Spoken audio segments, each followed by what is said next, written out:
Alors que depuis 800 ans le monde est plongé dans les ténèbres, une figure divine dirige. Son but, garder le monde dans l'obscurité, éteignant une après une les lumières qui commencent à éclairer ce monde. Lumière qui tente d'éclairer les parts sombres de l'histoire, lumière qui tente d'élucider l'énigme du siècle oublié. Des noms ont déjà été donnés, Clover, Moria, Doflamingo, Nico Robin, et maintenant, le combat continue, le combat de la lumière contre l'obscurité, le combat du mensonge contre la vérité. 908 chapitres pour une réponse, nous y sommes enfin, tout se bouscule et nous découvrons qui se cache derrière le plus grand mystère du manga. Semaine après semaine, Eiichiro Oda décide d'accélérer son œuvre en nous apportant des révélations gigantesques gardées pourtant à double tour derrière un tas de mystères. Mais c'est après avoir passé la nuit à lire les derniers chapitres que les connexions se sont faites et nous savons comment va se dérouler la rêverie. Encore une fois, le génie du mangaka est présent car tout était là depuis le début. Le chapitre 908 se termine sur l'apparition du personnage le plus puissant de tout le manga, Im-sama. Ce personnage censé représenter tout pouvoir sur Terre doit donner un nom au Gorosei, et nous pensons avoir trouvé lequel. Shirahoshi. Mais cela va beaucoup plus loin, souvenez-vous, c'est dans le chapitre 906 que nous pouvons retrouver Im-sama devant le gigantesque chapeau de paille avec deux avis de recherche. Nous avions alors émis l'hypothèse qu'il s'agissait là d'un tombeau et que la mystérieuse silhouette devait alors choisir qui parmi les deux avis de recherche allait être enterré, mais ne sachant toujours pas qui représentait la plus grande menace pour le gouvernement. Nous vous invitons vraiment à regarder notre vidéo sur le sujet, le lien est dans la description. Cette théorie se confirme peu à peu et nous sommes tellement fiers et excités qu'à la rêverie va littéralement tourner au cauchemar. Car si Im-sama devait choisir entre les deux pirates, elle a finalement choisi Shirahoshi. Pourquoi et comment? Un mot: Shanks. Grâce au chapitre 908, nous comprenons donc que Im-sama hésitait entre Luffy et Barbe Noire, les deux dits les plus proches du One Piece. Mais c'est avec l'arrivée de Shanks que tout se bouscule. Alors que le Gorosei s'apprête pourtant à entendre le choix de Im-sama, il laisse au roux le temps de s'exprimer sur un certain pirate. C'est bien parce que c'est toi. Shanks n'est pas n'importe qui et a réussi à dissuader le gouvernement mondial de ne pas choisir Luffy, le protégeant comme il le fait depuis le tout début du manga, protégeant ainsi les rêves et l'espoir d'un meilleur futur, d'une nouvelle ère, les rêves de son ancien capitaine et ceux de la volonté du Di.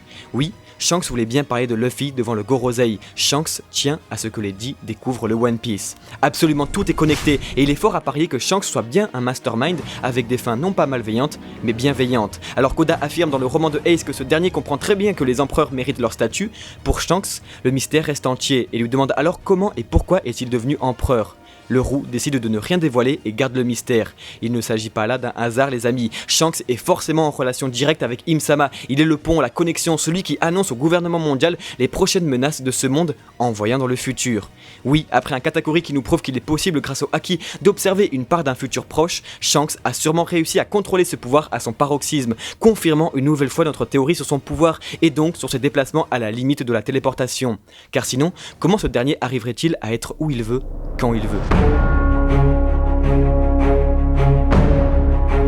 Preuve en est, Shanks est l'homme de la diplomatie, voulant à chaque fois rencontrer pour parler et trouver un arrangement. Pourquoi? Tout simplement car il est au courant de tout. Nous nous sommes penchés sur cela et nous vous invitons vraiment à relire les interventions de Shanks tout au long du manga. Cet homme connaissait le futur. La preuve la plus flagrante se trouve au chapitre 434, Shanks venant parler à Barbe Blanche, lui annonçant absolument tout ce qu'il va se passer. Que Ace va à sa perte en affrontant Barbe Noire et que ce dernier sera à la toute fin au sommet de la piraterie et qu'il prendra même la place de Barbe Blanche. Shanks est au courant de tout. Un homme qui grâce au Haki a le pouvoir de voir dans le futur et de dilater le temps, voilà pourquoi il a fait ce pari il y a si longtemps, voilà pourquoi il a perdu son bras pour un enfant. Nous avons ici un personnage qui joue donc plusieurs rôles. Shanks pourrait alors très bien avoir récupéré le statut d'empereur en étant l'instrument du gouvernement, l'instrument de Im-sama, d'où les privilèges qu'il se voit octroyer à Marineford et à Marijois. Il est donc l'homme le plus important de ce monde. Nous pouvons donc observer une épée ressemblant fortement à Griffon, épée de Shanks plantée sur un personnage en particulier à la fin du chapitre 908.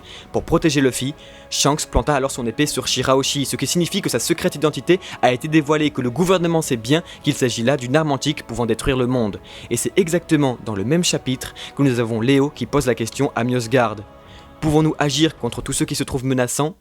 Oui, si c'est pour protéger la princesse Shirahoshi. Nous avons ici l'indice ultime du mangaka pour nous montrer que la rêverie va finir en véritable massacre autour du personnage de Shirahoshi. Le Gorosei ne dirige pas ce monde, le Gorosei sont les agents de Im, comme le CP0 et les leurs. Mais alors que va-t-il se passer quand Im va dire aux Gorosei qui vont dire au CP0 d'assassiner Shirahoshi en pleine rêverie, comme demandé plutôt à Doflamingo pour assassiner Moria après Marineford? Quand nous vous disions que tout est connecté, outre la consonance frappante, nous avons ici l'archétype même du personnage mystique, véritable figure divine au-dessus du monde, une véritable déesse dirigeant dans l'ombre depuis des années. Oui, depuis des années, et pourquoi pas depuis 800 ans, dont le seul but serait de garder secret le siècle oublié. Oda nous donne ici la personne qui depuis le tout début du manga tire les ficelles, celle qui doit donner même sûrement le montant des primes à certains pirates, celle qui décide qui doit vivre et qui doit mourir, celle qui doit décider de l'avenir de ce monde. Mais encore une fois, que va-t-il se passer quand pour la première fois l'ordre divin sera refuté, quand la rêverie entière protégera la princesse, quand les révolutionnaires vont intervenir pour protéger Shirahoshi, quand pour la première fois depuis des siècles, Dieu va protéger les humains de Dieu.